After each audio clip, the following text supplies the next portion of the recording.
22শে শ্রাবণ, বঙ্গাব্দের 1348 থেকে এই তারিখটি বাঙালির জীবনে এক বিশেষ দিন হয়ে রয়েছে। রবীন্দ্রনাথ ঠাকুরের প্রয়াণ দিবস। কিন্তু যে কবি তার নিজের জীবনে শোককে বারে বারে পরিণত করেছেন শক্তিতে, তার প্রয়াণ দিবস মানেই কিন্তু আমাদের কাছে শোকের দিন নয়, উদযাপনের দিন, তার সৃষ্টির আলোয় আলোকিত হওয়ার দিন। তেমনি একদিনে আমাদের 100.1 FM গোল্ডের স্টুডিওয়ে এই মুহূর্তে আজকের সুরেলা সফরে আমরা পেয়েছি অত্যন্ত গুণী দুজন মানুষকে। আমাদের সঙ্গে রয়েছেন আমাদের অত্যন্ত প্রিয় সঙ্গীত শিল্পী, রবীন্দ্রনাথের গানে যিনি অনন্য, যার জীবন জুড়ে রয়েছে কবির সৃষ্টি, শ্রী মনোজ মুরলী। মনোজদা, স্বাগত আজকের অনুষ্ঠানে। আর আমাদের সঙ্গে রয়েছেন বিশিষ্ট রবীন্দ্র গবেষক, যার লেখা আমাদের রবীন্দ্রনাথকে নিয়ে বিভিন্ন অনুষ্ঠানের সঙ্গী হয়, যার গবেষণা, যার ভাবনা এবং রবীন্দ্রনাথের অসংখ্য গানের গল্প তিনি লিপিবদ্ধ করেছেন। তার গানের স্বরলিপিকার তাঁদের নিয়ে তার গবেষণা আমাদের সমৃদ্ধ করেছে। একের পর এক কাজ তিনি আমাদের উপহার দেন। শ্রী প্রীতম সেনগুপ্ত। প্রীতমদা, আপনাকেও আমাদের অনুষ্ঠানে স্বাগত। নমস্কার। আমরা শুরু করব আমাদের আজকের এই 22শে শ্রাবণ উপলক্ষে আজকের যে পরিক্রমা, একটা গানের মধ্যে দিয়ে আমরা শুরু করি, তারপর কথায় আসি। মনুষ্যের গান দিয়ে শুরু করি তাহলে।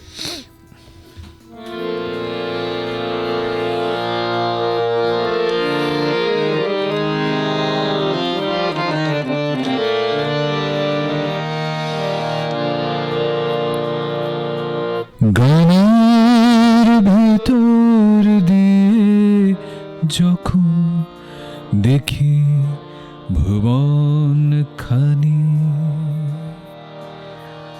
তখন তারে চিনি আমি, তখন তারে জানি। গানের ভেতর দিয়ে যখন দেখি ভুবন খানি, তখন তারে চিনি আমি, তখন তারে জানি।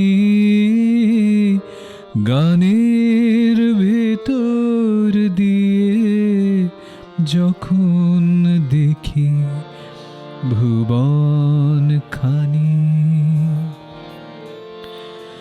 তখন তারি আলোর ভাষায় আকাশ ভরে ভালোবাসায়, তখন তারি ধুলায় ধুলায় জাগে পরম বাণী। গানের ভেতর দিয়ে যখন দেখি ভুবন খানি।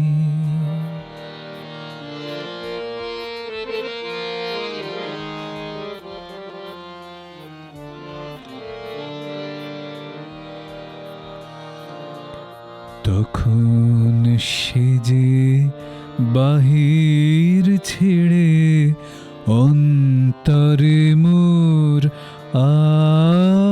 আসে, তখন আমার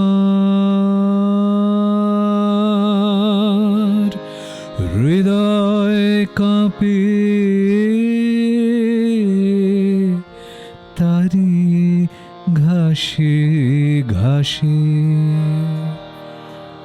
তখন সে যে বাহির ছেড়ে অন্তরে মোর আসে, তখন আমার হৃদয় কাঁপে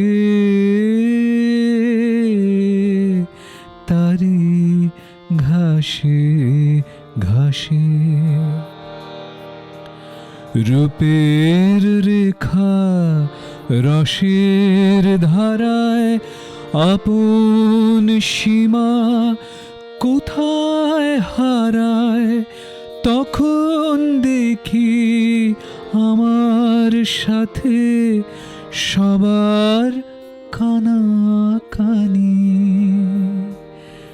গানের ভেতর দিয়ে যখন দেখি ভুবন খানি। আর কবি যখন ভুবন পরিক্রমায় বেরিয়েছেন তখন সেই গানের ভিতর দিয়েই তো ভুবনকে দেখেছেন। আর সেই ভুবন পরিক্রমার ক্ষেত্রে আজকের এই যে সময়, আজকের এই বছরটা 2026 খুব গুরুত্বপূর্ণ, তাই না? খুবই। হ্যাঁ, তার ইউরোপ ভ্রমণের শতবর্ষ। তো আমরা সেই গল্পটা আপনার কাছ থেকে শুনবো। কিভাবে শুরু হলো, কবে শুরু হলো সেই যাত্রা, কোথা থেকে শুরু হলো? দেখো, 1926 সালে রবীন্দ্রনাথ দীর্ঘ 7 মাসের জন্য ইউরোপ সফর করেছিলেন এবং ইউরোপের বিভিন্ন দেশ এবার উনি গেছিলেন, তার সাথে সঙ্গী সাথীও ছিলেন। ইউরোপে গিয়ে যেটা হয়েছে সেটা, যেহেতু প্রথমে ইতালিতে গেছিলেন, ইতালিতে যাওয়ার পরে ওনার একটু সমালোচনা শুনতে হয়েছে, কারণ ইতালিতে তখন শাসক ছিলেন মুসোলিনি, আর মুসোলিনির তিনি প্রশংসা করে ফেলেছিলেন। তার আগে মুসোলিনি দুজন অধ্যাপককে বিশ্বভারতীতে পাঠিয়েছিলেন, ফর্মিকি এবং তুচ্চিও। তুচ্চিকে এবং ফর্মিকি এরা দুজনেই রবীন্দ্রনাথকে অনুরোধ করেছিলেন ইতালিতে যাওয়ার জন্য। বিশেষ করে অনুরোধটা করেছিলেন যে ইতালিতে মুসোলিনের শাসন ব্যবস্থা কেমন চলছে সেটা সম্পর্কে রবীন্দ্রনাথের একটা মতামত জানার জন্য। কিন্তু তার আগে 1913-তে যখন নোবেল পুরস্কার পেলেন রবীন্দ্রনাথ, তখন কিন্তু ইউরোপের বিভিন্ন বুদ্ধিজীবী যারা ছিলেন তারা প্রত্যেকে কিন্তু রবীন্দ্রনাথের সেই ঋষি সুলভ এবং মানবতার পক্ষে ওনার যে বক্তব্যগুলো ছিল সেগুলোকে উনি তারা সাদরে গ্রহণ করেছিলেন। কিন্তু ইতালিতে যখন গেলেন, ইতালিতে যাওয়ার পরে রবীন্দ্রনাথকে মুসোলিনি রাজকীয় সম্বর্ধনা দিয়েছিলেন এবং সেটাই উনি একেবারে গলে গিয়েছিলেন এবং গলে যাওয়ার পরে উনি অনেক প্রশংসা করেছেন। পাশাপাশি যেটা ইতালীয়রা করেছিলেন সেটা হচ্ছে যে রবীন্দ্রনাথ যে বক্তব্যগুলো পেশ করেছেন বিভিন্ন সভায়, সেগুলো যখন ইতালীয় ভাষায় সংবাদপত্রে প্রকাশিত হয়েছে, শুধু প্রশংসাগুলোই শুধু মানে ছাপা হয়েছে এবং তাতে গোটা ইউরোপ রবীন্দ্রনাথের বিরুদ্ধে চলে গিয়েছিলেন এবং এটা রবীন্দ্রনাথকে খুবই পীড়িত করে এবং সেই বিতর্ক আমাদের দেশে এসেও পৌঁছেছিল। তার মানে তুমি বলতে চাইছো যে আজকের যুগে যখন আমরা কপি পেস্ট করে প্রেসে যখন আমরা কোনো জিনিস এডিট করে পেশ করি, সেটা কি তাহলে তখনও হতো?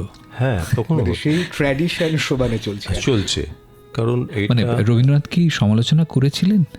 রবীন্দ্রনাথ সমালোচনা, আসলে রবীন্দ্রনাথকে সবসময় ভালো জিনিসটা দেখানো হয়েছিল, খারাপ জিনিসটা এবং যারা ওখানে অত্যাচারিত হচ্ছেন, পীড়িত হচ্ছেন, তাদের সাথে রবীন্দ্রনাথকে মিলিত হতে দেননি। সেই সুযোগটা রবীন্দ্রনাথ পাননি। কিন্তু রবীন্দ্রনাথকে প্রশান্তচন্দ্র মহলানবিশ সঙ্গেই ছিলেন, তিনি কিন্তু সতর্ক করেছেন বারবার এবং সেই সতর্কতা রবীন্দ্রনাথ তখন খুব একটা যে গ্রহণ করেছে তা নয়। রবীন্দ্রনাথ সেখানে বলেছেন যে তোমরা অকারণে সন্দেহ করছো। তো এই যে জায়গাটা, এই জায়গাটায় পরবর্তীকালে উনি দেখলেন, কিছুদিন বাদেই উনি টের পেলেন যে মানুষকে বিশ্বাস করে ঠকে যাওয়ার সম্ভাবনাগুলো ওখানেই ঘটেছে এবং তখন রবীন্দ্রনাথ নিজেকে এই যে পীড়িত হচ্ছেন, বিব্রত হয়েছেন, এখান থেকে একটা বেরোবার পথ খুঁজছিলেন এবং সেই পথটা কিন্তু যখন জার্মানিতে আসছেন তখন কিন্তু এই পথটা খুলে গেল রবীন্দ্রনাথের একেবারে গান লিখে। এবং এই 1926-এর এই দীর্ঘ 7 মাসের সফরে, যেটা কোনোদিন কোনো বিদেশ সফরই হয়নি, 24টা গান উনি লিখেছিলেন। আচ্ছা, 24টা গান। 24টা গান লিখেছেন। তো আমরা সেই গানগুলোর কথা শুনবো, হয়তো সবকটা গান শোনার সুযোগ বা সময় হবে না, কিন্তু গানগুলোর কথা আজকে শুনবো, মানে কোথায় কোন কিভাবে, পরিস্থিতিতে কি গান লিখছে। হ্যাঁ, সেটাই আমি একটু বলবো। কারণ গানের মধ্যে কিভাবে এলেন, হ্যাঁ। সেই জায়গাটা হচ্ছে ওখানে তেজেশ চন্দ্র সেনকে উনি একটা চিঠি লিখলেন ওখান থেকে। তাতে বলছেন, অন্তরে অন্তরে অসহ্য চঞ্চলতা অনুভব করি, নিজের কাছ থেকেই উদ্দাম বেগে পালিয়ে যাওয়ার জন্যে। তো পালাবো কোথায়? কোলাহল থেকে সঙ্গীতে।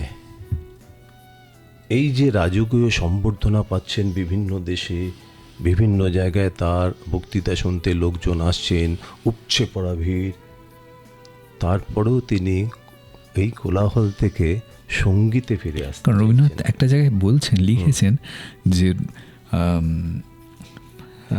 যে আমাকে কেন যে বক্তৃতা দেওয়ার জন্য ডাকা হয়, আমি তো একজন কবি মানুষ। হ্যাঁ, আমার কাজ হচ্ছে শুধু কাব্যের মাধ্যমে মানুষকে তৃপ্ত করা। সরি, তোমাকে ইন্টারাপ্ট করলাম। না, নিশ্চয়ই না, আজকে আমরা একসঙ্গে এই আলোচনা গল্পে থাকবো। হ্যাঁ, এই যে রবীন্দ্রনাথ ওখানে প্রায় শান্তিনিকেতন থেকে যাওয়ার পরে প্রায় 3 মাসের মতন গান লেখেননি। গানের সাথে ওনার কোনো যোগাযোগ ছিল না।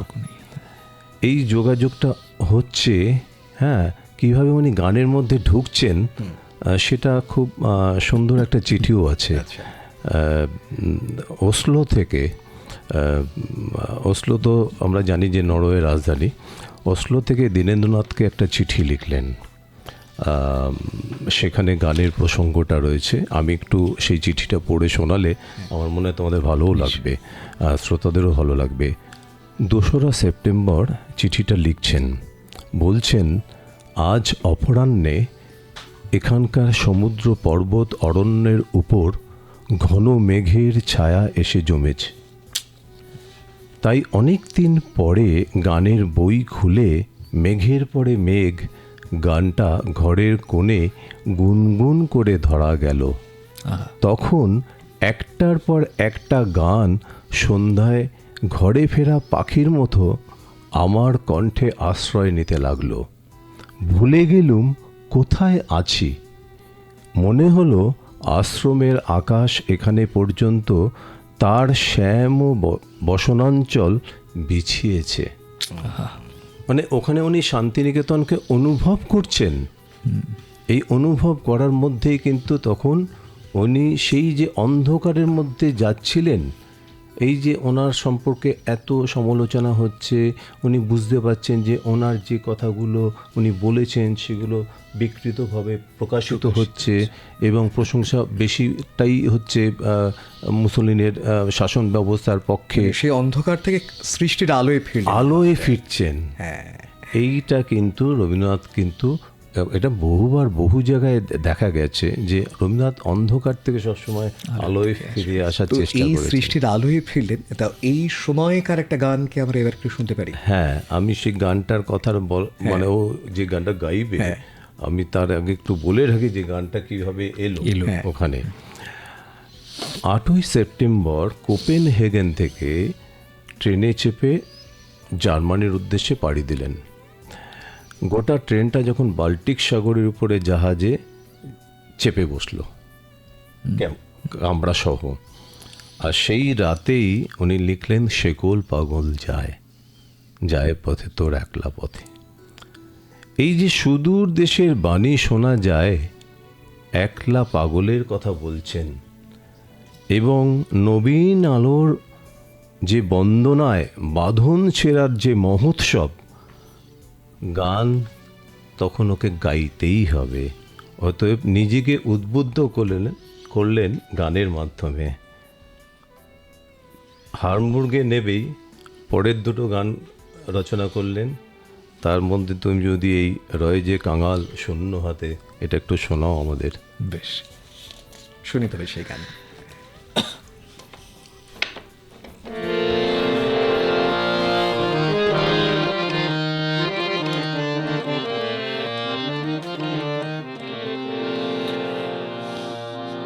রয় যে কাঙাল শূন্য হাতে, দিনের শেষে দেয় সে দেখা, নিশীথ রাতে স্বপ্ন বেশে। রয় যে কাঙাল শূন্য হাতে, দিনের শেষে দেয় সে দেখা, নিষিদ্ধ রাতে স্বপ্ন বেশে। রয় যে কাঙাল শূন্য হাতে, দিনের শেষে।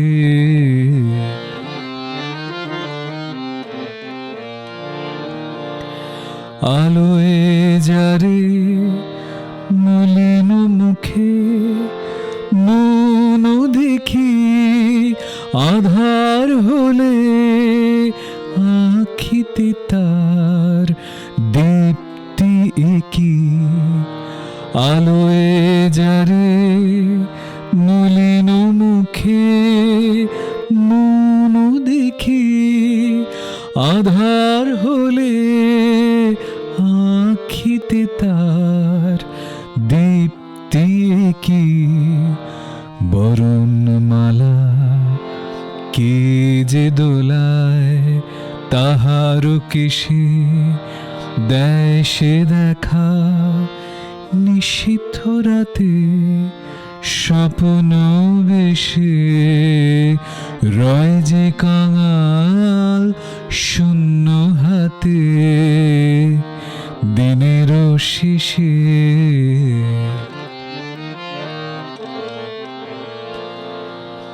দিনের বিনা যে ক্ষীণ তারে ছিল হেলা, ঝংকারিয়া উঠে যে তাই রাতের বেলা। দিনের বিনা যে ক্ষীণ তারে ছিল হেলা, ঝংকারিয়া উঠে যে তাই রাতের বেলা। তন্দ্রাহারা অন্ধকারের বিপুল গানে মন্দ্রে ওঠে সারা আকাশ কি আহ্বানে। তারার আলোয় কি চেরয় নির্নিমেষে দেয় সে দেখা, নিষিদ্ধ রাতে স্বপ্ন বেশে। রয় যে কাঙাল শূন্য হাতে, দিনের শেষে। যারা একটু পরে রেডিও টিউন করেছেন তাদের জন্য বলি যে আজ 22শে শ্রাবণ উপলক্ষে আমাদের এই বিশেষ সুরেলা সফর, যেখানে আমাদের আজকের সফর সঙ্গী রবীন্দ্রনাথ ঠাকুরের গানের আমাদের অত্যন্ত প্রিয় শিল্পী শ্রী মনোজ মুরলী এবং বিশিষ্ট রবীন্দ্র গবেষক শ্রী প্রীতম সেনগুপ্ত হামবুর্গে লিখলেন এই গান। এরপর কোথায় গেলেন? এরপরে মিউনিকে গেলেন। আচ্ছা, মিউনিকে গেলেন। আমরা দেখেছি রবীন্দ্রনাথের বিভিন্ন সময় গানের এই অবিরত ঝর্ণা, মানে অবিরতভাবেই প্রকাশ হতো এবং ছোটোবেলা থেকেই সেটা হতো। তো বিদেশে এরকম হচ্ছে, এটা এর আগে কখনো দেখা যায়নি। এবং আমরা তো জানি যে রবীন্দ্রনাথ যখনই গান লিখতেন তখনই সাথে সাথে দীনেন্দ্রনাথ বা শান্তিনিকেতনে কোনো সঙ্গীতজ্ঞ যারা কাছে থাকতেন তাদেরকে ডেকে সুরটা শুনিয়ে দিতেন এবং গান সেইভাবে লিপিবদ্ধ সংরক্ষণ করা করা হতো। হতো, লিপিবদ্ধ করা হতো স্বরলিপিতে। তো বিদেশে তো সেই জায়গাটা ছিল না। তো বিদেশে সফরকালে সেবার রবীন্দ্রনাথ সঙ্গে পেয়েছিলেন রানী মহলানবিশকে। তিনি কবির সঙ্গে ইউরোপ বলে একটি বই লিখেও ছিলেন। সেখানে উনি অনেক গল্প লিখেছেন, এই গান লেখার ব্যাপারেও লিখেছেন। তাতে উনি একটা জায়গায় বলছেন যে কবির সঙ্গে ইউরোপ ওই বইতে যে গানের সুর দিয়েই একটু পরেই ডাক দিয়ে বলতেন, এ ঘরে এসে শিগগির সুরটা শিখে নাও, আর নয়তো কাল সকাল পর্যন্ত অপেক্ষা করলে হয়তো দেখব যে একেবারে ভুলে গিয়েছি সুর। তখন আবার নতুন করে সুর বসাতে হবে। তো যদিও এই 24টি গান ইউরোপ সফরে করেছিলেন, তার মধ্যে 2টো গানের সুর কিন্তু যথারীতি আমরা এখন আর পাই না, কারণ ওটা আর মনে করে রাখতে পারেননি রানী মহলানবিশ। শান্তিনিকেতনে এসে দীনেন্দ্রনাথকে ওটা শিখিয়ে দিতে পারেননি, বা মানে সেভাবে গেয়ে দিতে পারেননি বলে ওই 2টো গান আমরা পাই না, মানে সুর পাই না। তো মিউনিকে উনি 4টে গান লিখেছিলেন। তার মধ্যে 3টি গান আমি বলছি, ছুটির বাঁশি বাজলো ওই নীল গগনে, নাই নাই ভয় হবে হবে জয়, আর তোর ভিতরে জাগিয়া কে যে। এই গানগুলোর মধ্যে ছুটির বাঁশিতে দেখা যাচ্ছে যে সেই সময়টা শান্তিনিকেতনে কিন্তু শরৎকাল, কিন্তু ওইখানে উনি শরৎকালের অনুভব করছেন কেমন, এবং সেখানে ওই শরতের শিউলি, শিশির, মালতী, কাশ সব কিছুই কিন্তু এই গানের মধ্যে তিনি নিয়ে এসেছেন কেমন। তো এই যে ভিতর থেকে নিজেকে জাগিয়ে তোলা, এই তোর ভিতরে জাগিয়া কে যে, এইটা কিন্তু রবীন্দ্রনাথের ভেতরে সব সময় কাজ করেছে। উনি সব সময় চেয়েছেন যে একটা আনন্দের মধ্যে একটা মুক্তি আলো দেখাবার চেষ্টা করেছেন, এবং গানে সেটা সবচেয়ে বেশি করেছেন। এরপরে রবীন্দ্রনাথ চলে এলেন নুনবার্গে, চমৎকার শহর। আমি মনোজকে বলবো একটা গান, ওখানে যে গানগুলো লিখেছেন তার একটি গান গাইতে। তার আগে জাস্ট একটু আমি বলে দিই যে রানী মহলানবিশ কি লিখছেন ওই ব্যাপারে। সেখানে বলছেন, রাস্তায় রাস্তায় ঘুরে মনে হচ্ছিল হঠাৎ যেন সেকালে ফিরে গিয়েছি, ইতিহাসের পাতায় সেকাল হারিয়ে গেছে, কবিও খুব এনজয় করছেন, এই আনন্দের প্রভাব তার গানে পড়ল। এবং নুনবার্গে কবি 2টো গান লিখলেন, একটি আমার মুক্তি আলোয় আলোয়, ও আচ্ছা, আর একটি সকালবেলায় আলোয় বাজে। তো তুমি যে গানটা তোমার মনে হবে তুমি করো, শোনো। বেশ।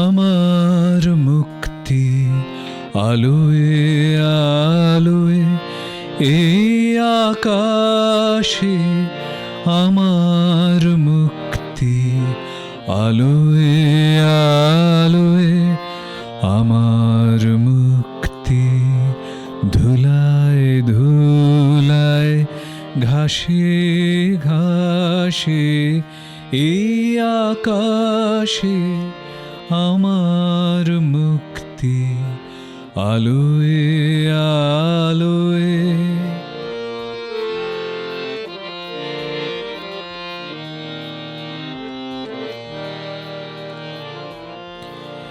দেহ মনের সুদূর পারে হারিয়ে ফেলি আপনারে, দেহ মনের সুদূর পারে হারিয়ে ফেলি আপনারে, গানের সুরে আমার মুক্তি ঊর্ধ্বে ভাসে এই আকাশে, আমার মুক্তি আলোয় আলোয়।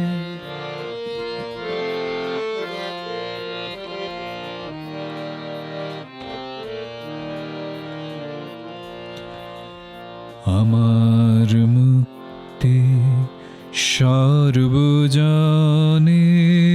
মনের মাঝে, দুঃখ বিপদ তুচ্ছ করা কঠিন কাজে। আমার মুক্তি সর্বজনের মনের মাঝে, দুঃখ বিপদ তুচ্ছ করা কঠিন কাজে। বিশ্বধাতার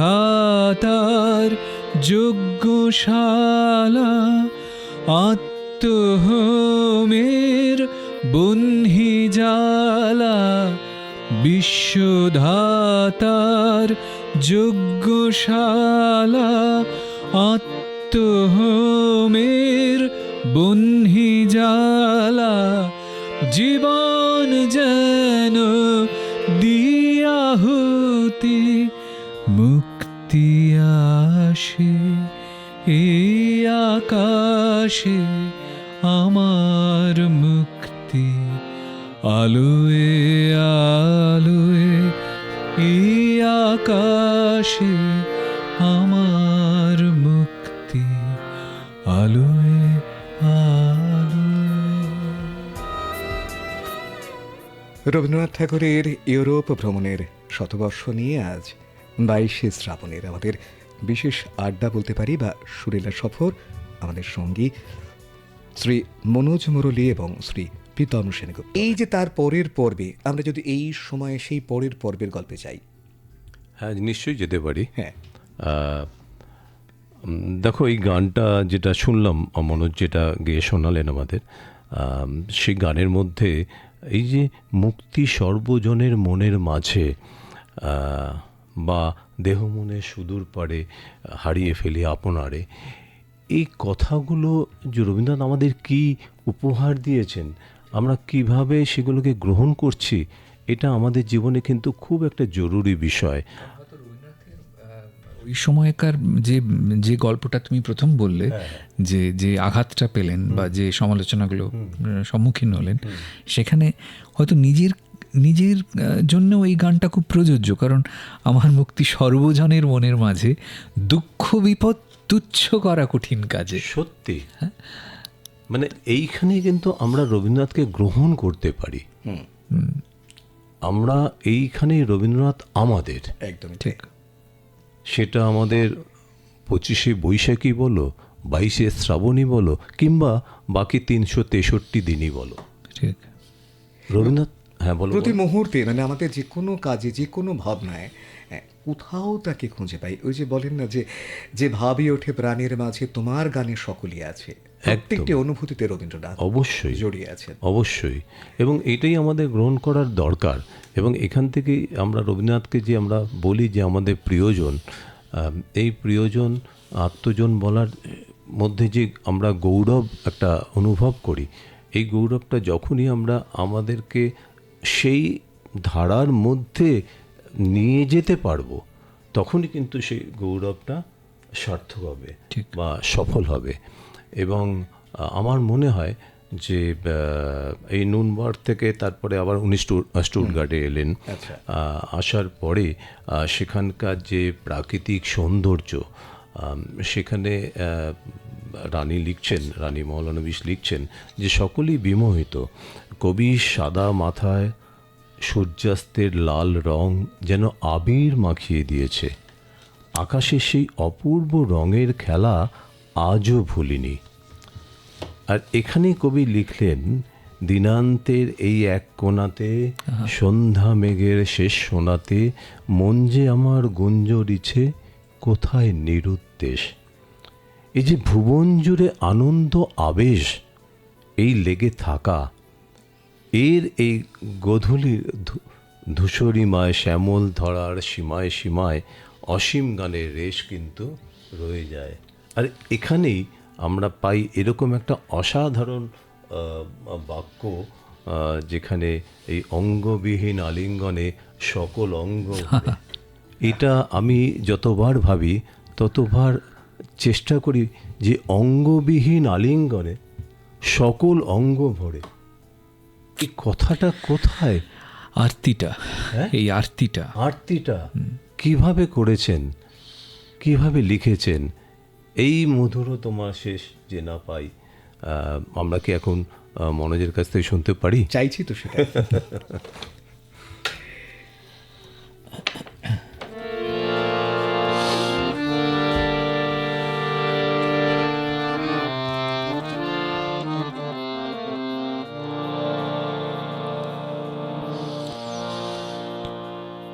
মধুর তোমার শেষ যে না পাই, ওগো মধুর তোমার শেষ যে না পাই, প্রহর হলো শেষ, ভুবন জুড়ে রইল লেগে আনন্দ আবেশ, আনন্দ আবেশ। মধুর তোমার শেষ যে না পাই।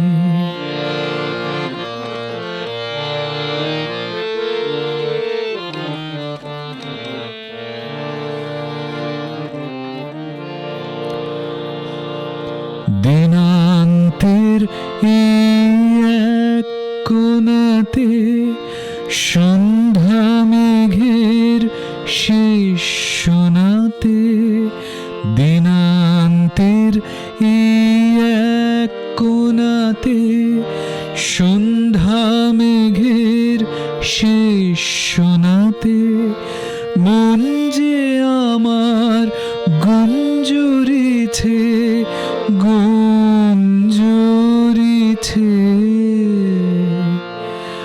কোথায়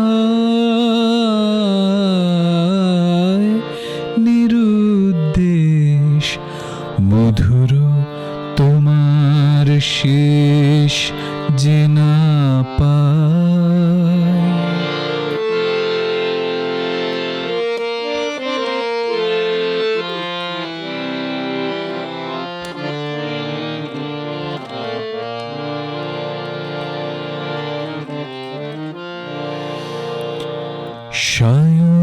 সায়ন্তনের ক্লান্ত ফুলের গন্ধ হাওয়ার পরে, অঙ্গবিহীন আলিঙ্গনে সকল অঙ্গ ভরে, সায়ন্তনের ক্লান্ত ফুলের গন্ধ হাওয়ার পরে, অঙ্গবিহীন আলিঙ্গনে সকল অঙ্গ ভরে। এই গধূলির ধূসরিমায় শ্যামল ধরার সীমায় সীমায়, এই গধূলির ধূসরিমায় শ্যামল ধরার সীমায় সীমায়, শুনি বনে বনান্তরে বনান্তরে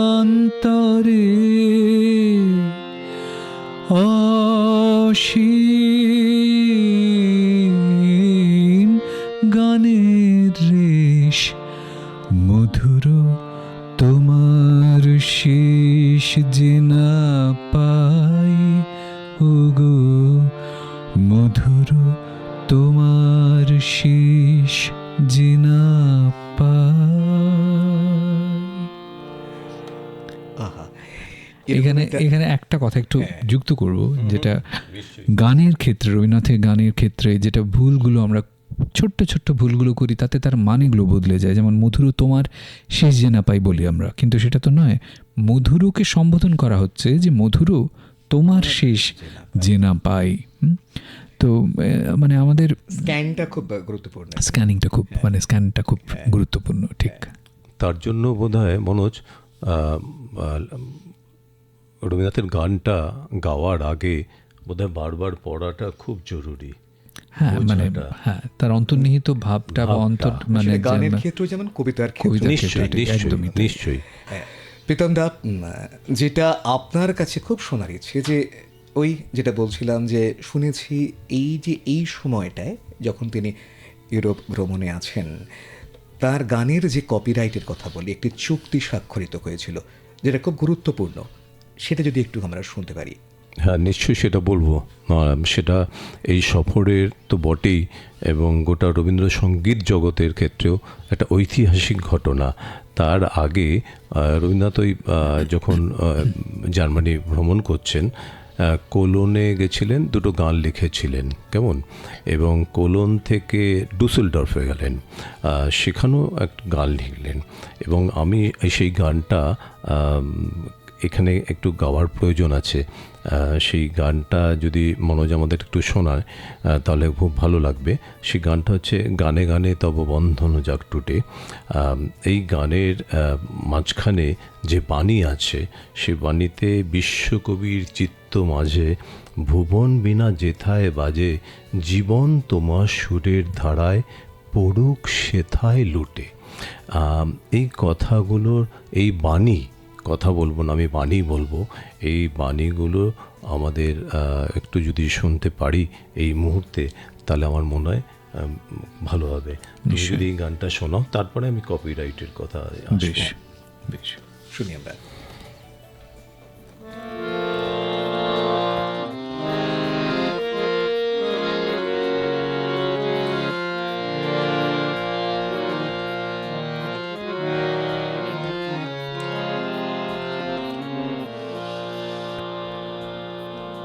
গানে গানে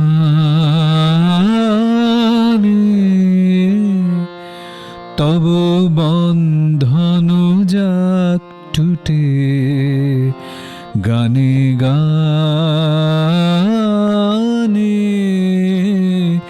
তব বন্ধন যাক টুটে, গানে গানে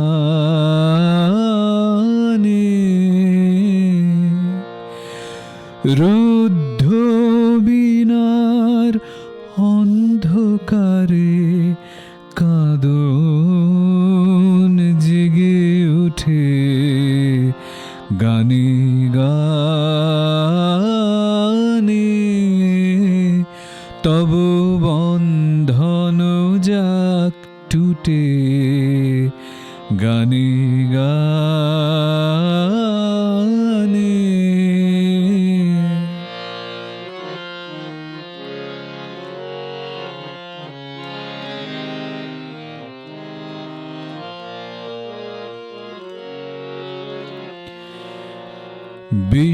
বিশ্বকবির চিত্ত মাঝে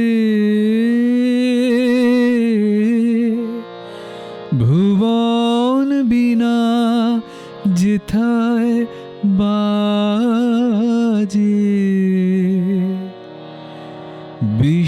বিশ্বকবির চিত্ত মাঝে ভুবন বিনা যেথায় বাজে, জীবন তোমার সুরের ধারায় পড়ুক সেথায় লুটে, গানে গানে তব বন্ধন যাক টুটে, গানে গানে।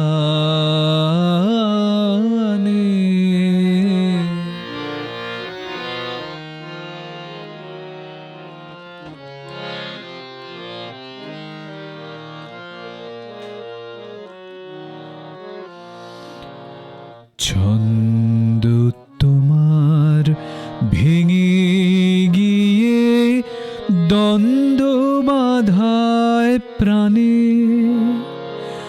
অন্তরে আর বাহিরে তাই তান মেলে না তানে।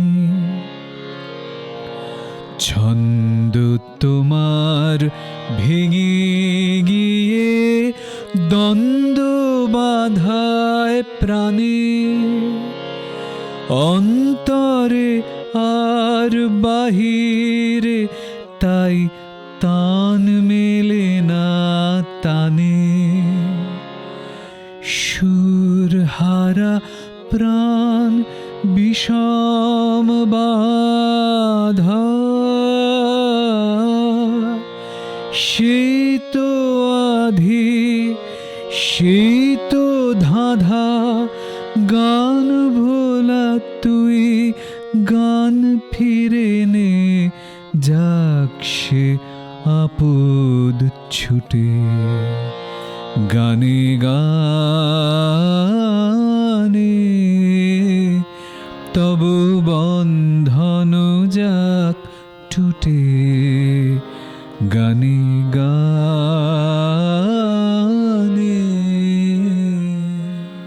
যে কথা শোনার জন্য আমরা অনেকক্ষণ থেকে অপেক্ষা করছি, কারণ প্রীতমদা সত্যি একজন গবেষক মানুষ এবং এই তথ্যগুলো দাদার কাছ থেকে আমরা পাই।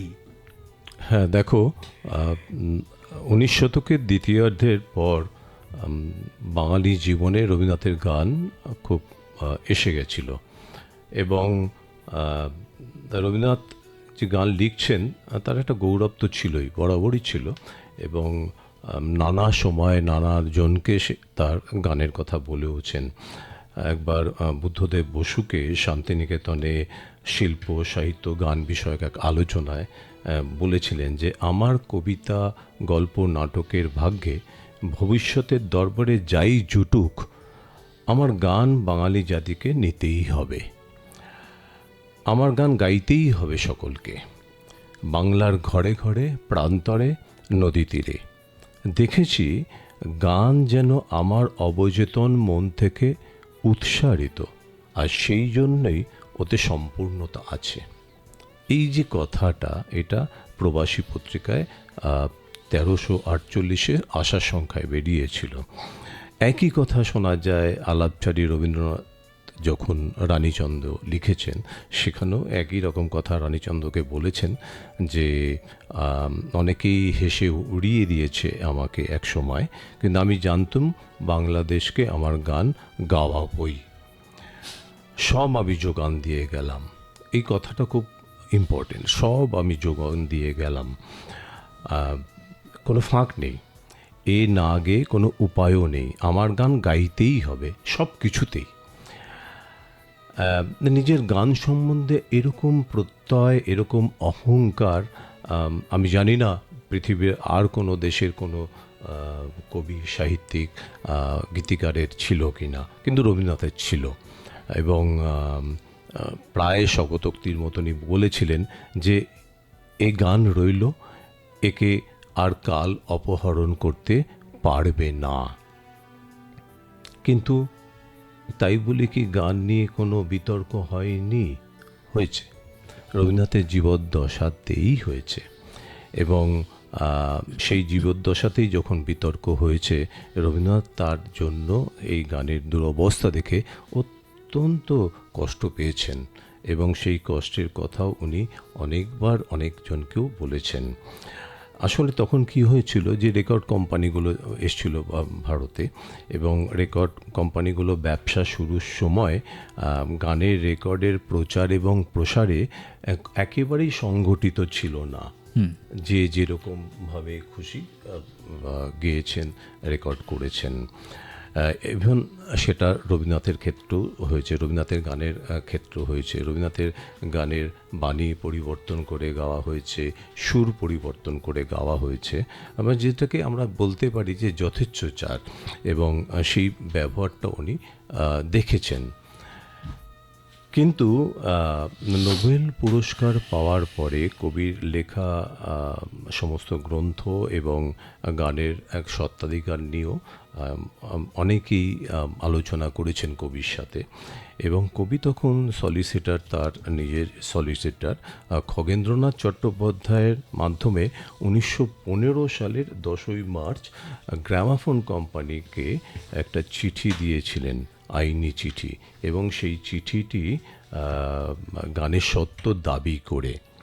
এই চিঠি পাওয়ার পরে গ্রামাফোন কোম্পানি বিষয়টি নিয়ে একটু গুরুত্ব দেয় এবং তারা কি করে, রবীন্দ্রনাথকে প্রথম গীতিকার রূপে রয়্যালটি দিতে সম্মত হন। আচ্ছা, এই যে প্রথম গীতিকার হিসেবে ভারতবর্ষে এই সম্মান লাভ করলেন রবীন্দ্রনাথ, তখন দিলীপ কুমার রায়ের সাথে 1924 সালে প্রশান্তচন্দ্র মহলানবিশের আলিপুরের বাড়িতে রবীন্দ্রনাথের একটা দীর্ঘ আলোচনা আছে এবং সেই আলোচনা আমরা সঙ্গীত চিন্তায় পেয়েওছি। সেখানে দিলীপ কুমার রায় রবীন্দ্রনাথকে, দিলীপ কুমার রায়ও খুব বড় সঙ্গীতজ্ঞ একজন, তিনি রবীন্দ্রনাথকে কিছু প্রস্তাব দিয়েছিলেন। আর সেই প্রস্তাবটা বলছেন যে যদি কোনো শিল্পী আপনার কোনো গানকে সম্পূর্ণ নতুন সুরে গেয়ে আনন্দ পান এবং আর 5 জনকে সেই গান গেয়ে আনন্দ দেন, তাহলে আপনার কিন্তু দুঃখ পাবার কোনো কারণ নেই। কেন বলেছিলেন এরকম কথা দিলীপ কুমার রায়? তার কারণ হচ্ছে তিনি ভাবতে, মানে দিলীপ কুমার রায়ের মতে ছিল যে আর্টের কোষ্ঠী পাথর হচ্ছে আনন্দের গভীরতা। এরপরে তিনি প্রশ্নবিদ্ধ করলেন রবীন্দ্রনাথকে যে কিছু মনে করবেন না, তাতে কি সত্যি কি কিছু এসে যাবে যদি আপনার গান কেউ নিজের মতন করে গান করেন? রবীন্দ্রনাথ এই কথা শুনে ভাবলেন যে সত্যি তো, এদেশের গানের ধারায় শিল্পীরা কিন্তু চিরকালই কম বেশি স্বাধীনতা পেয়ে এসছেন। আমরা দেখেছি সেটা উচ্চাঙ্গ সঙ্গীতের ক্ষেত্রে এবং বিভিন্ন লোক সঙ্গীত। কিন্তু আমি এই বিষয়ে আমার, মানে আমি যেহেতু নিজে শাস্ত্রীয় সঙ্গীত চর্চাও করেছি অল্প বিস্তর, আমার একটা জিনিস সবসময় মনে হয়েছে যে এই যে একটা গান, আমরা যখন একটা রাগ, গানের জায়গায় যদি রাগ বসাই, তো সেখানে সেই রাগের বাদী স্বর আছে, সম্বাদী স্বর আছে, তার একটা গতিপথ আছে, হ্যাঁ, সেই স্বর দিয়েই সেই রাগকে যেতে হবে, হ্যাঁ। কিন্তু সেখানে একটা মানে অলিখিত নিয়ম কিন্তু ছিল। তাহলে কি করে এই প্রশ্নটা আমাদের আসে? এই প্রসঙ্গটা এসছে, আসলে উনি চাইছিলেন যে রবীন্দ্রনাথের গান নিজের মতন করে অনেকেই গাক, এবং তখন এটা গাওয়া হতো। রবীন্দ্রনাথ তখন এই কথা শোনার পরে খুব স্পষ্ট করে বললেন যে তার গান অন্যরা তাদের মতো গাইবে কেন? আমি তো নিজের রচনাকে সেরকমভাবে খণ্ড বিখণ্ড করতে অনুমতি দিইনি। এই যে অনুমতি না দেওয়া, এইটা কিন্তু ভারতবর্ষের যারা রবীন্দ্রনাথের গানের শিল্পী, যারা রবীন্দ্রনাথের গান করেন, তারা তাদের স্রষ্টার যে এই আরতি, এই আবেদন, এটাকে কিন্তু মেনে চলা উচিত। এবং তখন দেখা গেছে ওই একেবারে 20 শতকের গোড়া থেকে রবীন্দ্রনাথের গানের যখন রেকর্ড হচ্ছে, প্রচুর বিকৃতি হয়েছে। আমরা জানি অনেকের নাম, যারা পেশাদার শিল্পী ছিলেন সেই সময়, মঞ্চেও গান করতেন, তারা খুব মানে রবীন্দ্রনাথের গানের সুর বাণী বিকৃত করেই গিয়েছেন। এবং রবীন্দ্রনাথ তখন ভাবলেন যে একে কীভাবে রক্ষা করা যাবে, একে কীভাবে আমরা রক্ষা করব, আমার সুরটা কীভাবে রক্ষা করা যেতে পারে। তখন এর একটা ইতি টানার প্রয়োজন আছে, এবং এই ইতি টানার প্রয়োজনের জন্য 1926 সালের 5 অক্টোবর জার্মানির ড্রেসডেনে গ্রামাফোন কোম্পানির সাথে একটা চুক্তি হলো 5 বছরের। এখন এই চুক্তিপত্রটাকে কপিরাইট চুক্তি বলা হচ্ছে, এবং এইটাই রবীন্দ্রনাথের গানের প্রথম কপিরাইট চুক্তি। তারও শতবর্ষ, এবং এই কারণেই বলছি, এইটা আজকে আমাদের আজকের দিনে কিন্তু এটা খুব একটা মানে জরুরি একটা বিষয়। এর আগে কোনো সঙ্গীতজ্ঞের বা কোনো কারোর কি হয়নি, কপিরাইট হয়নি? না, আচ্ছা এবং কেউ রয়্যালটিও পাননি। আচ্ছা এরপরে যেটা হলো যে রবীন্দ্রনাথের গান এবং কবিতা রেকর্ড করার ক্ষেত্রে রবীন্দ্রনাথের পারমিশন নিতে হতো। কেমন? তাহলে এইটা কতখানি গুরুত্বপূর্ণ একটা ঘটনা। এবং দেখা যাচ্ছে 1926 সালের পর থেকে রবীন্দ্রনাথের গান কিন্তু রবীন্দ্রনাথের যে সুর সেই সুরেই গাওয়া শুরু হলো। আচ্ছা তার আগে অবধি কিন্তু সেই সুরে বেসুরে নানান বিকৃতি চলে আসছিল এবং সেগুলো বাজারে কিন্তু খুব চলছিল। এখন তোমার প্রশ্ন হতে পারে যে বিকৃত সুরে সেই গানগুলো তো তখন জনপ্রিয় হয়েছিল, কিন্তু দেখো মানুষ যখন সঠিক সুরটা শুনলেন, সঠিক বাণীটা শুনলেন, তখন কিন্তু মানুষ সেই বিকৃত সুর এবং বাণীর গানকে প্রত্যাখ্যান করলেন। ঠিক। তাহলে রবীন্দ্রনাথের গান 100 বছর ধরে কিন্তু কি হলো, টেস্টেড, সঠিক সুরে গান করার। এখন তোমার কিছু প্রশ্ন থাকতে পারে, যদি এই ব্যাপারে কোনো প্রশ্ন থাকে বলো। সেই প্রশ্নের আগে যদি একটা গানে যাই, আমরা অনেকক্ষণ কানে গান নিয়ে নিই, একটা গানে যাই, তারপর আবার প্রশ্ন আসবে। একটা গান করো তাহলে। কি গান করবো? তুমি তাহলে ওই আকাশে তোর তেমনি আছে ছুটি করো।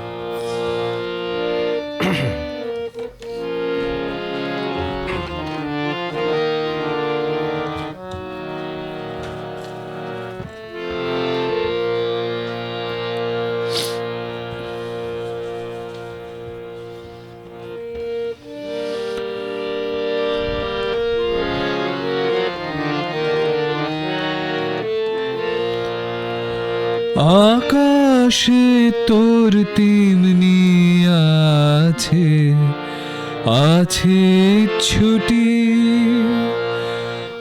আকাশে তোর তেমনি আছে, আছে ছুটি।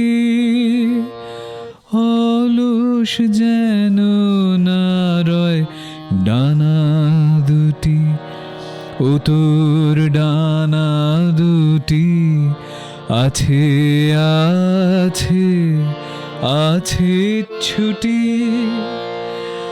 আকাশে তোর তেমনি আছে, আছে ছুটি। অলস যেন না রয় ডানা দুটি, ও তোর ডানা দুটি আছে, আছে, আছে ছুটি। আকাশে তোর তেমনি আছে, আছে ছুটি।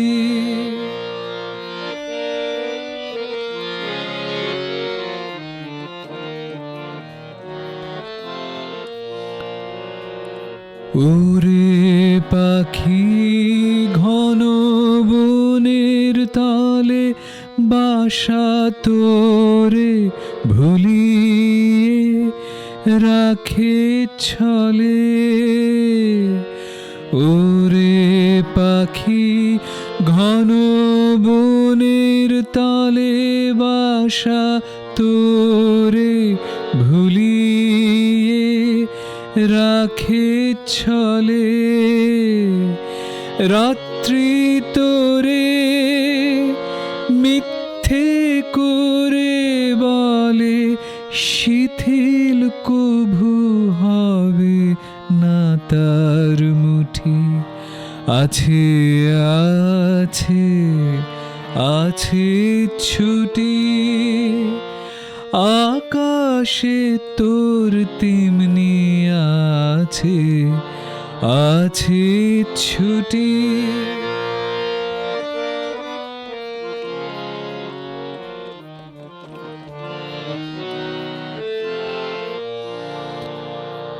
জানিস নে কি কিসের আশা আছে, ঘুমের ঘোরে উঠিস গে গে। জানিস নে কি কিসের আশা আছে, ঘুমের ঘোরে উঠিস গে গে, জানিস নে কি ভোরের আধার মাঝে আলোর আশা গভীর সুরে বাজে, আলোর আশা গোপন রহে না যে, রুদ্ধ কুড়ির বাঁধন ফেলে টুটি, আছে আছে আছে ছুটি, আকাশে তোর তেমনি আছে আছে ছুটি, আকাশে তোর তেমনি আছে আছে ছুটি। আহা, তো আমার একটু আগে যে কথা শুনছিলাম তারপর এই গানে নিলাম। একেবারে শুরুর দিকে আপনি বলছিলেন যে এই যে ইউরোপ ভ্রমণের সময় 24টি গান তৈরি হয়েছিল, 2টি গানের সুর পাই না। ধরুন এই 2টি গান নিয়ে কেউ সুর করবার চেষ্টা করলেন, বা রবীন্দ্রনাথের গান নিয়ে কেউ পরীক্ষা নিরীক্ষা করতে চেয়েছেন, রবীন্দ্রনাথ কি তার ঘোর বিরোধী ছিলেন? না, রবীন্দ্রনাথ তার ঘোর বিরোধী ছিলেন নয়। আমি এখানে রবীন্দ্রনাথের কথাই বলবো। আসলে আমাদের যে কথাগুলো খুব জরুরি, যে রবীন্দ্রনাথের গান গাইতে গেলে বা রবীন্দ্রনাথ সম্পর্কে জানতে গেলে আমাদের একটু পড়াশোনা করার প্রয়োজন আছে। রবীন্দ্রনাথ কোথায় কোথায় কী বলে গেছেন, কেন বলে গেছেন, কী চিঠিতে লিখে গেছেন, বা কোথায় কী নিবেদন করেছেন, সেগুলো জানার দরকার আছে। যেমন রবীন্দ্রনাথের সৃষ্টি নিয়ে, বিশেষ করে গান নিয়ে পরীক্ষা নিরীক্ষা তো চিরকালই হয়েছে, হবেও। অনেক বড় শিল্পীরাও করেছেন, নবীনরাও করছেন, নানানভাবে করছেন। তবে যে মূল্যবান পরামর্শটা রবীন্দ্রনাথ দিয়েছেন, আমার মনে হয় সেটা আমি আজ এই অনুষ্ঠানের মাধ্যমে সকলের কাছে একটু শোনাতে চাই, বলতে চাই। সেটা হচ্ছে 1885 সালে জুন মাসে কবির গানের একটা বই বেরিয়েছিল, রবির ছায়া। কেমন? আর এই রবির ছায়া যখন প্রকাশিত হলো, তখন রচয়িতার নিবেদন বলে যেটা ভূমিকা হয় সাধারণত, সেখানে রবীন্দ্রনাথ কিছু কথা লিখলেন। এই কথাগুলো একটু পড়লে আমার মনে হয় সকলেই অবহিত হবেন যে রবীন্দ্রনাথ কী চেয়েছিলেন আসলে। রবীন্দ্রনাথ লিখছেন সেখানে যে অনেক কারণে গান ছাপানো নিষ্ফল বোধ হয়, সুর সঙ্গে না থাকিলে গানের কথাগুলি নিতান্তই অসম্পূর্ণ।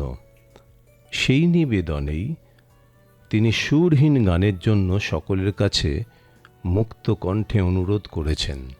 দেখো, রবীন্দ্রনাথ সুরহীন গানগুলোর জন্য মুক্ত কণ্ঠে অনুরোধ করছেন। কি অনুরোধ করছেন? অনেকগুলি গানে রাগরাগিনীর নাম লেখা নাই, সে গানগুলিতে এখনো সুর বসানো হয় নাই। সঙ্গীতজ্ঞ পাঠক ইচ্ছা করিলে সে অভাব পূরণ করিয়া লইতে পারেন। একটা ঐতিহাসিক কথা বললেন উনি। কেমন? এবং দেখো, গীতবিতানে আমরা জানি প্রায় 200 কাছাকাছি গান, তার সুর আমরা পাই না, অজ্ঞাত। রবীন্দ্রসঙ্গীত হচ্ছে গীতবিতান এবং স্বরবিতানের মিলিত রূপ। গীতবিতান কিন্তু শুধু রবীন্দ্রসঙ্গীত নয়, স্বরবিতান ছাড়া কিন্তু গীতবিতানকে তুমি রবীন্দ্রসঙ্গীত বলতে পারবে না। কেমন? তাহলে স্বরবিতানকে যুক্ত করেই তোমাকে রবীন্দ্রসঙ্গীত কথাটা বলতে হবে। তাহলে গীতবিতানে যে 200 মতন গানের সুর নেই বা সুর অজ্ঞাত, যেগুলো হারিয়ে গেছে, যেমন এই 1926-এ 2টো গানের সুরের কথা বললাম, তাহলে সেই সুরগুলোতে যারা প্রশিক্ষিত সঙ্গীতজ্ঞ এখনকার, যারা রবীন্দ্রনাথের তথাকথিত যে গানগুলো রবীন্দ্রনাথ সুর করে গেছেন, যেগুলো জনপ্রিয়, সেগুলোতে সুর বিকৃতি করে নিজেদের সুর বসিয়ে নিজেদের নানান রকমভাবে সেখানে দরকার নেই সেগুলো নিয়ে পরীক্ষা নিরীক্ষা করার, বরং যে গানগুলোতে সুর নেই সেটা তো রবীন্দ্রনাথের রচিত। কিন্তু এখানে একটা তো সমস্যা হতে পারে, অ্যাপ্রুভটা কে করবে? হ্যাঁ, অ্যাপ্রুভ এখানে করার মতন এই মুহূর্তে যেহেতু কপিরাইটের চলে গেছে, ফলে অ্যাপ্রুভ করার মতন কেউ নেই, এবং সেটা রবীন্দ্রসঙ্গীত কিনা সেটাও একটা প্রশ্ন হবে। ঠিকই। কিন্তু রবীন্দ্রনাথের গানে যদি তুমি রবীন্দ্রনাথের রচিত কোনো বাণীতে বা যেটা গান হিসেবে গীতবিতানে রয়েছে, সেখানে তুমি তাহলে সেটাকে সুর করে তুমি চালাও। মানে খুব অদ্ভুত লাগবে যে গীতিকার রবীন্দ্রনাথ, সুরকার একদম এই সময়ের কেউ। মানে আমার একটা অবজারভেশন আছে, সেটা হচ্ছে যে রবীন্দ্রনাথের গানের, আমরা যে 200টা গানের কথা তুমি বলছো, আমরা তো 2200টা গানের স্বরলিপি আমাদের কাছে আছে। না, 1800 গানের স্বরলিপি আমাদের কাছে আছে। তো সেই 1800 গানের একটা প্যাটার্ন আছে, রবীন্দ্রনাথের গানের স্বরলিপি বা সুর দেওয়ার একটা প্যাটার্ন আছে। সেইটাকে সম্মান জানিয়ে উইথ দ্যাট এসেন্স সেইটাকে কি করা যায়? সেটা সম্মান জানিয়ে তো করতেই হবে, রাইট। তোমাকে ওই ঘরানাটাকে তো রাখতেই হবে, ওইটাই হচ্ছে বিষয়। কিন্তু আমার যেটা কথা, যে গানে রবীন্দ্রনাথ সুর করে গেছেন সেখানে তো পরীক্ষা নিরীক্ষা করার কোনো মানেই নেই। যেখানে পরীক্ষা নিরীক্ষা করা মানেই হচ্ছে তাকে অপমান করা, তার ওই আরতিকে অসম্মান করা, অশ্রদ্ধা করা। সেটা কেন করবে বাঙালি যারা শিক্ষিত শিল্পী, কেন করবেন? ঠিক। আমার একটা কথা জানতে ইচ্ছা, ওই যে দুটো গান, আমি অন্য গানের কথা বলছি না, ইউরোপ ভ্রমণে যে দুটো গানে সুর করেননি, এই দীর্ঘ 100 বছরে কি কেউ করার চেষ্টাও করেন? না, দীর্ঘ 100 বছরে করার চেষ্টা করা হয়েছে, মানে হয়নি বললে ভুল হবে। আছেন দু একজন শিল্পী করেওছেন। তা তোমরা নিশ্চয়ই জানো যে স্বাগতা লক্ষ্মী দাশগুপ্ত করেওছেন। দেখো, সেটা কাল তার হিসেব করবে, সেটা ভালো হয়েছে কি মন্দ হয়েছে, সে নেবে কি নেবে না, সেটা কাল হিসেব করবে। কিন্তু রবীন্দ্রনাথের গান যেটা সুরারোপিত রয়েছে, সেটার উপরে সুর চড়িয়ে বা বিকৃত করে ওটা কোনো মানে নেই, এবং সেটা কিন্তু কাল গ্রহণ করবে না, করেও নি। 1926 অব্দি যদি আমরা ইতিহাসটা দেখি, তখন কিন্তু গ্রহণ করেনি। আজ কিন্তু তুমি 1926-এর আগে যে সমস্ত বিকৃত সুরে গান হয়েছে সেগুলো কিন্তু তুমি শোনো না, বা আমরা কেউ শুনি না। কিন্তু এটাও ঠিক, মানে আমি এই কি বলবো, এই ফিল্ডে আছি। সঠিক গান আমরা শুনি না বলতে কাদের কথা আমরা বলছি? সঠিক গান মানে আমি বলছি, মানে সঠিক গান কজন শুনছে, বেঠিক গান কতজন, মানে আজকের দিনে সোশ্যাল মিডিয়ার যুগে কত শেয়ার হচ্ছে। হ্যাঁ, মানে একজন শিল্পীর মাপকাঠিটা এখন তার ভিউয়ারশিপের উপর নির্ভর করছে। এখন আর সেই কে শিল্পী সেটা ইম্পর্টেন্ট নয়। একজন শিল্পী, আমরা যখন দেখছি যে একজন পোস্ট করছে, দুদিনে 50,000 ভিউ, সে যে কোনো গানই হতে পারে, সেই বিকৃত গানও হতে পারে। এবার সেইখানটাতে তো এই প্রশ্নটা তো এসেই যাবে যে কারা আমরা শুনছি। হ্যাঁ, এখানে এই জন্যই প্রয়োজন, ওই জন্যই আমি গোড়াতে বললাম যে রবীন্দ্রনাথকে জানতে গেলে, রবীন্দ্রনাথকে বুঝতে গেলে, রবীন্দ্রনাথের সম্পর্কে দুটো কথা বলতে গেলে রবীন্দ্রনাথ সম্পর্কে পড়তে হবে। এবং যখনই আমি পড়ব, এবং তখনই কিন্তু আমি বুঝতে পারবো যে ধরো একটা গান বিকৃত সুরে কেউ সোশ্যাল মিডিয়াতে পোস্ট করলো, আমি সেটাকে ছি করে ওটাকে যদি আবার রিপোস্ট করি, তাহলে কিন্তু তার ভিউটা বেড়ে যাবে। এই যে ছি করে আমি কিন্তু আমি তখন কি করব, আমার ছি অবস্থায় আরো মানুষের কাছে পৌঁছাতে আমি তখন সঠিক গানটাই প্রচার করব। না, এই মুহূর্তে যদি আমরা এরকম একটা সঠিক গান মনোজদের কাছে শুনতে চাই, না, মনোজ তো সঠিক গানগুলোই করছে, মানে খালি সঠিক গানই করেছে।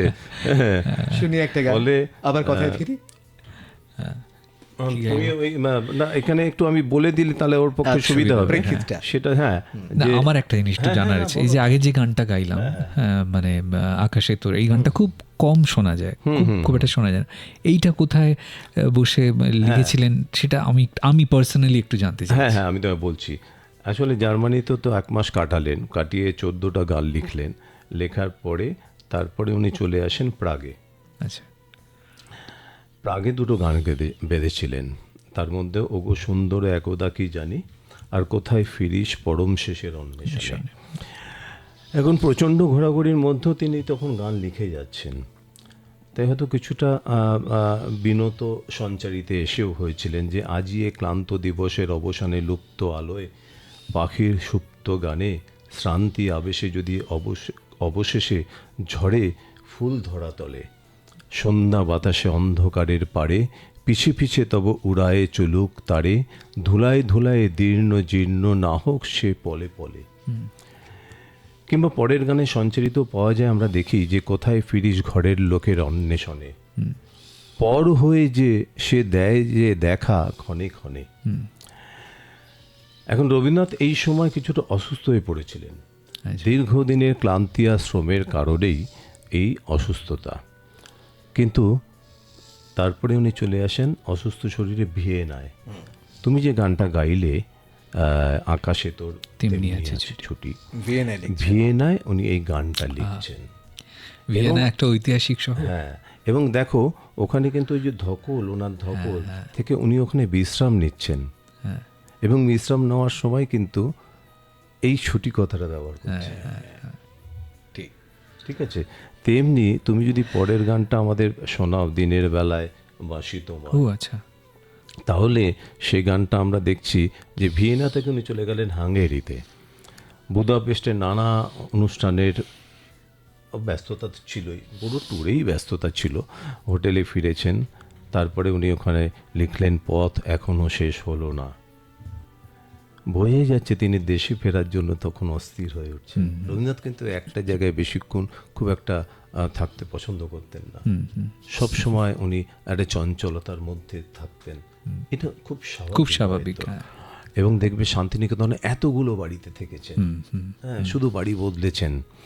তো সেটা মৃণালিনী দেবী একবার বলেওছিলেন যে উনি তো এক জায়গায় বেশিক্ষণ থাকতে পারেন না। তো এই দেশে ফেরার জন্য অস্থিরতা তখন তার মধ্যে আছে, বেশ কিছুদিন বিদেশে থাকার জন্য তার এই দেশের আকাশ বাতাসের জন্য মন আকুল হয়ে উঠছে একেবারে। আর বুদাপেস্টে তখন উনি এই গানটা লিখলেন, দিনের বেলায় বাঁশি তোমার বাজিয়েছিলে অনেক সুরে। এটা শোনাও।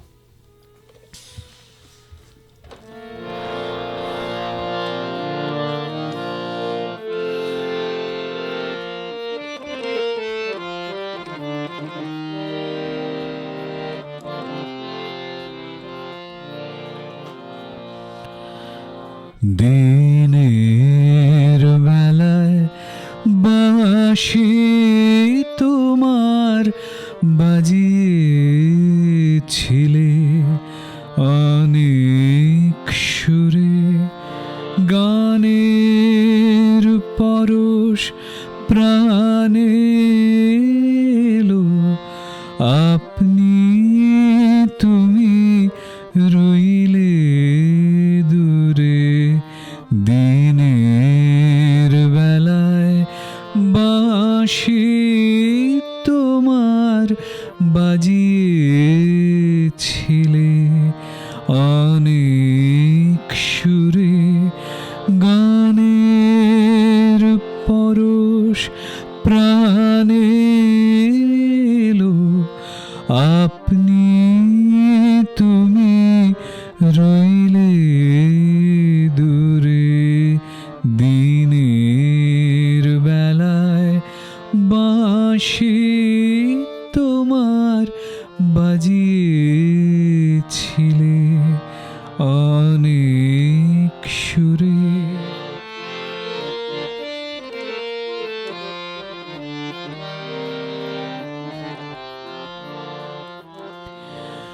সুধাই যত পথের লোকে এই বাঁশিটি বাজালোকে, নানান নামে ভোলায় তারা নানান দ্বারে বেড়ায় ঘুরে। দিনের বেলায় বাঁশি তোমার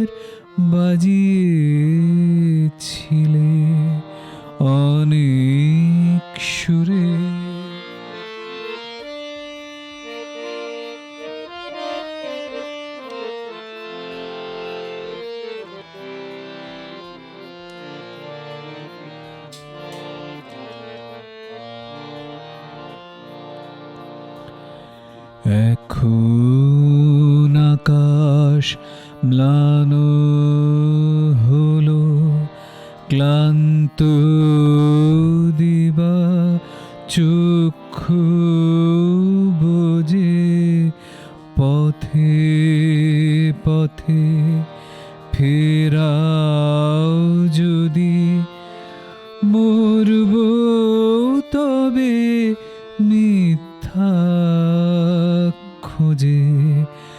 এখন আকাশ ম্লান হলো, ক্লান্ত দিবা চক্ষু বোঝে, পথে পথে ফেরাও যদি, মরব তবে মিথ্যা খোঁজে। বাহির ছেড়ে ভিতরেতে আপনি লহ আসন পেতে,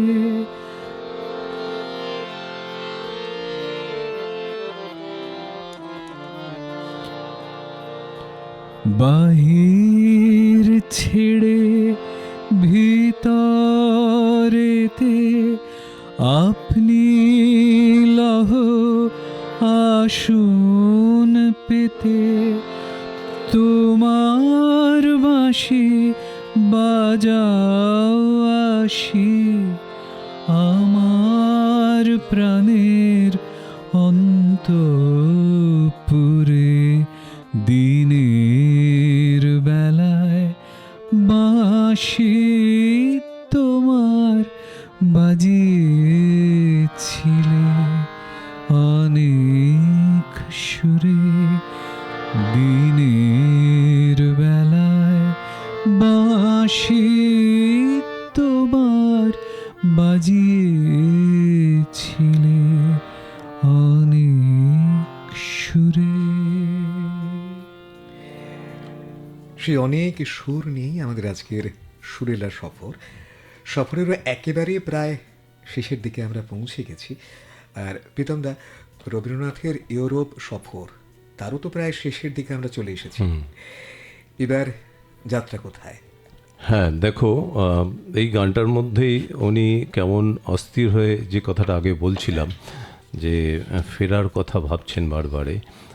বাহির ছেড়ে ভিতরেতে আপনি লহ আসন পেতে, তোমার বাঁশি বাজাও আসি, আমার প্রাণের অন্তঃপুরে। সফরের এই যে জায়গাটায় এসছেন, তার মানে উনি এখন দেশে ফেরার জন্য অস্থির। আমরা দেখতে পাচ্ছি এরপরে উনি রোমানিয়া গেলেন এবং সেখানে নিজের কবি প্রকৃতির নানা ভাব নিয়ে একটা বক্তব্য রাখলেন। সেই বক্তব্যটা আমরা যদি একটু শুনি তাহলে একটু অন্যরকম লাগবে। বলছেন, ভারতের সত্তা একটি গানের মতন, এক বিন্দু অশ্রু জলের মতন, অসীমের রাগিনী আমাদের ভাষার মধ্যে ওতপ্রোতভাবে মিশে আছে। পূর্বপুরুষদের কাছ থেকে আমরা শিখেছি মানুষকে গ্রহণ করতে, মানুষকে ভালোবাসতে। এই আমার ভ্রমণের উদ্দেশ্য। এই যে মানুষকে গ্রহণ করতে, মানুষকে ভালো, আজকের দিনে খুব প্রাসঙ্গিক এই কথা। এই কথাটা আজকে 100 বছর পরে এসেও আমরা যদি এই কথাটা মনে প্রাণে বিশ্বাস করি, ঠিক পালন করি, তাহলে আমার মনে হয় যে আমাদের এই মানব জীবনের যে ভ্রমণ, তার উদ্দেশ্য সফল হবে, সার্থক হয়। এখানেই তিনি লিখলেন অরূপ তোমার বাণী। আর এরপরেই দেখো, আমি বারবার যেটা বলছি যে ঘরে ফেরার জন্য তিনি তখন অস্থির হয়ে আসছেন, কিন্তু ঘরে ফেরার জন্য অস্থির হচ্ছেন, ওদিকে প্রথমে যে ওনার অসম্মান বা যেটা উনি যে বিতর্ক বা যিনি যেভাবে বিব্রত হয়েছিলেন, সে কথাগুলো ওনার ফিরে আসছে, যার জন্য এই সমালোচনার এই কথাগুলো উনি ক্ষুব্ধ মনেও কোথাও যেন তা রয়ে গেছে। এবং বিশেষ করে ক্ষত যত ক্ষতি যত মিছে হতে মিছে, এই গানটিতে উনি কিন্তু সেইভাবেই এই ফিরে ওই যে বিমর্ষ হয়েছেন, বিব্রত হয়েছেন, সেই কথাগুলো ফিরে ফিরে এসছে। তো তুমি যদি এখন এই গানটা একটু আমাদের শোনাও।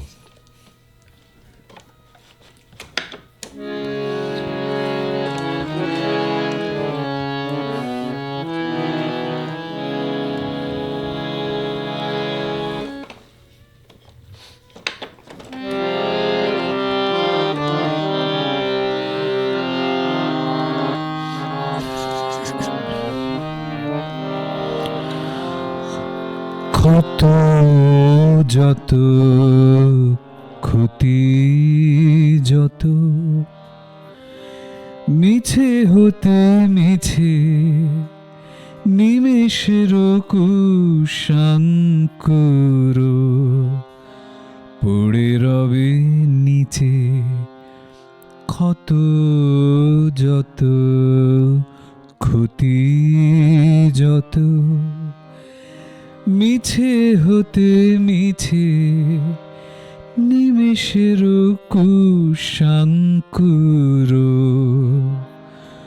পড়ে রবে নিচে ক্ষত যত ক্ষতি যত।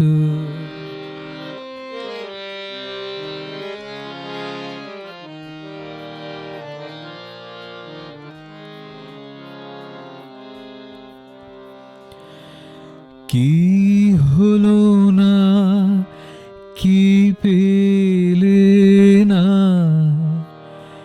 কে তব শোধেনি দেনা। কি হলো না, কি পেলে না,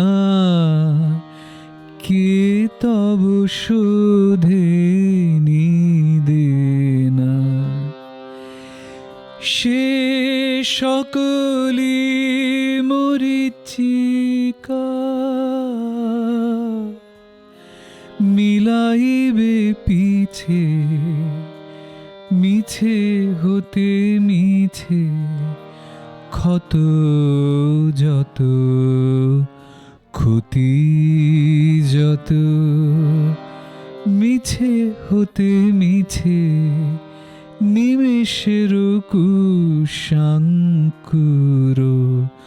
পড়ে রবে নিচে ক্ষত যত ক্ষতি যত।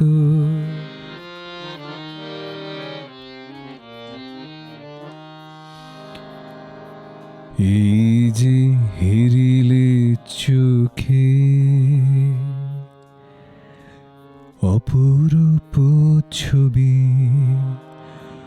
অরুণ গগন তালে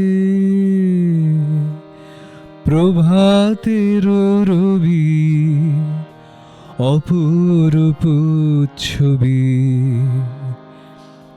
এই যে হেরিলে চোখে অপরূপ ছবি, অরুণ গগন তালে প্রভাতের রবি, অপরূপ ছবি। এই তো পরম দান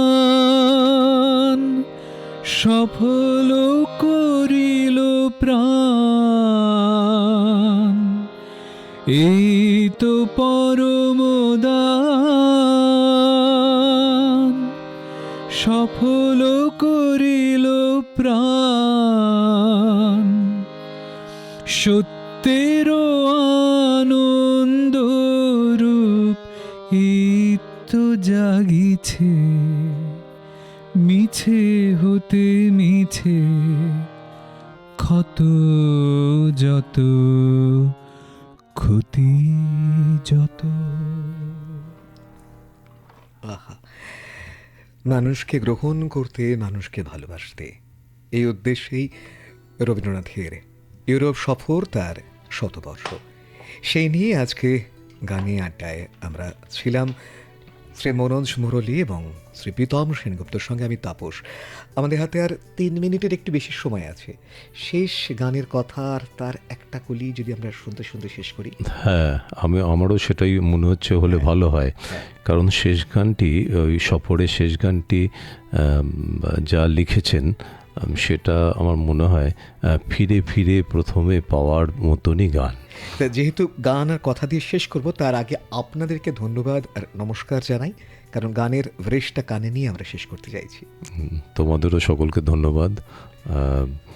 আমি এখন সেই যাত্রায় শেষ গানটা লিখেছিলেন, যা পেয়েছি প্রথম দিনে সেই যেন পাই শেষে। তো আজকের দিনের জন্য মনে হয় এই গান ভালো আর কিছু হতে পারে না। তো মনোজ, তুমি আমাদের এই গানটা শোনাও, আমরা প্রাণ ভরে শুনি।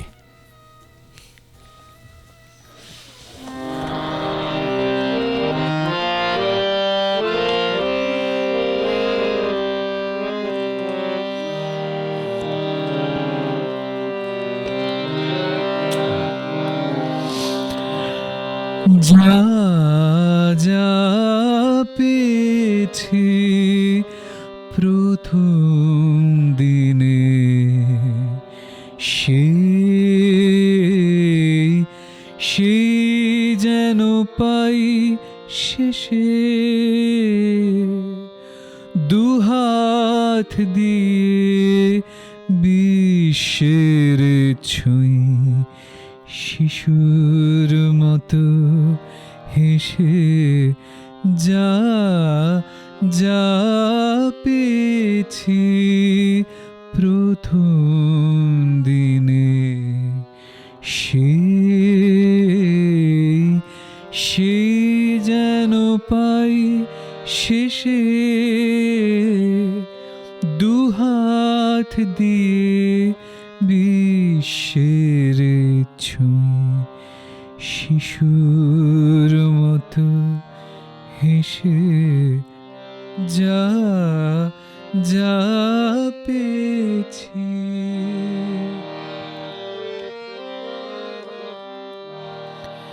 যাবার বেলা সহজে রে যাই যেন মোর প্রণাম সেরে। যাবার বেলা সহজে রে যাই যেন মোর প্রণাম সেরে। সকল পন্থা যেথায় মেলে সেথায় দাঁড়াই এসে। যা যা পেয়েছি প্রথম দিনে